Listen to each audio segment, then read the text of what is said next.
Hi, my name is Caitlin Lawrence, and this is my persuasive speech on should a dog that has bitten someone be executed. But first, here's my audience. To many families, a dog is more than just a pet, it is a part of the family. So what would you do when your beloved pet is accused of biting someone and facing execution? Losing a pet is one of the worst things imaginable, so as a pet owner, you think that you would do whatever it takes to keep your pet out of harm's way, no matter what. My purpose today is to persuade you that dogs should only be executed for biting under certain conditions. In order to do this, we are going to look at the different statistics and causes of a dog feeling the need to bite, the certain criteria that is believed to be needed for a dog to be executed due to biting, and finally, the effects that a dog being executed can have and why it is something to take seriously. One of the main reasons that dogs are put down is due to biting a person or even another animal. Dogs do not just bite for fun, though.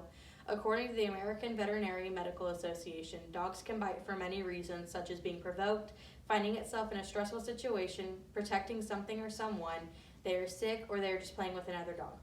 In all these situations, though, you can see that there would clearly be a reason for the dog to feel the need to bite.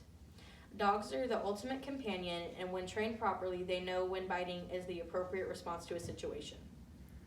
In Canine Journal's article, Dog Bite Statistics, How Likely Are You to Get Bit by Sarah Wilson from August 14, 2018, it is stated that 4.7 million dog bites occur in the United States each year, and 800,000 of those result in medical care.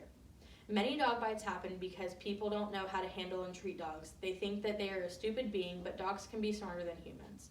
A dog's behavior is solely the result of how they are raised. Being that many families treat their dogs as their own family member would mean that these dogs are raised to be sweet and loving and would only turn dark when they are given a reason to bite someone. Now that we have gone over the reasons for a dog to bite and the statistics of dog bites, let's move on to the criteria that is considered when ordering a dog to be executed. If you are bit by a dog, you have the right as a citizen to take the situation to court, but it would take a serious injury to get the dog to be put down.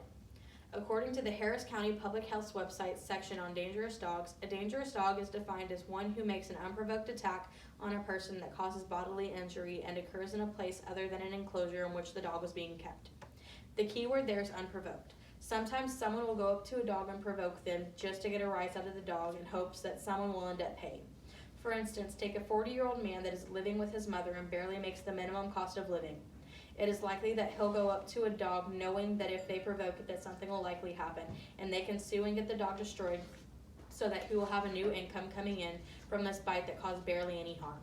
With a dog being declared dangerous, that comes with new responsibilities for the owners.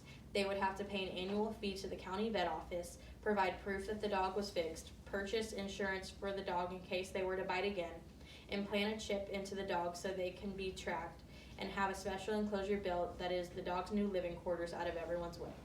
If a dog is found violating these laws, then the judge will take further action, which will likely end up in the dog being executed and charges being filed on the owner. You would think that this will be the only way that the dog could be put down, right? Well, no, that's not the only way. You could be put in a situation where your dog is completely innocent, but you have neighbors ganging up with no evidence, just hearsay, and taking it to the local court to mention for the dog to be put down. You could then get a completely biased judge because they were attacked by a dog themselves and they have no sympathy for any dog bite case and they just want all dogs that bite to be put down. What would you do if you were told that your dog would be put down based on hearsay and no actual evidence, and the victim changing up their story at least 3 times? The saying for humans is we are innocent until proven guilty, so why is that not the saying for dogs? Dogs are another part of the family, so they should be treated just like anyone else.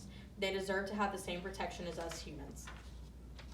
Now that we have discussed the criteria believed to be needed for a dog to be executed, let's finally discuss the effects that a dog being put down can have on the family.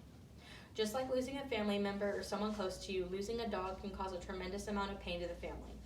According to Adam Clark of Psychology Today's article, What If the Pain of Pet Loss Becomes Too Much to Bear, we commonly find ourselves unable to sleep or engage in activities that once brought us joy when dealing with grieving over a lost pet. With losing a pet in a dog biting case, the blames that you put on yourself are endless. You constantly ask yourself if there was anything you could have done to prevent it. You never stop wondering what life would be like if you had just made sure that that day never happened. The pain and depression can be so deep that sometimes you wonder if you would be better off with your dog in their eternal sleep. In Angela Hartland's 2014 Huffington Post article, 10 Ways That Losing a Pet is Worse Than Losing a Human, she gives reasons why it is worse to lose a pet than a human. Some of those reasons are that there is no funeral, no grieving time, you're told to get over it, no more unconditional love from your furry best friend, and you're always asked when you'll move on to another. Some people will never understand that the loss of a dog is one of the hardest things in life, but it's our reactions to losing one that will show them that they mean so much more to us than just being another pet. At the end of the day, it's ultimately the judge's decision on whether a dog gets put down due to a bite or not, but it is up to us to stand up for dogs' rights and make sure that they are protected in every situation they may encounter. When looking at these points, it is clear that the effect of an order does not just affect the dog, but it affects the family as well. It must be carefully considered on whether the dog is dangerous or not to be put down and laid to eternal rest. It is up to us to help make these dog bite laws easier to understand and easy to abide by so that these dogs are no longer put at harm's way if they need not be. Thank you, and this is my final audience.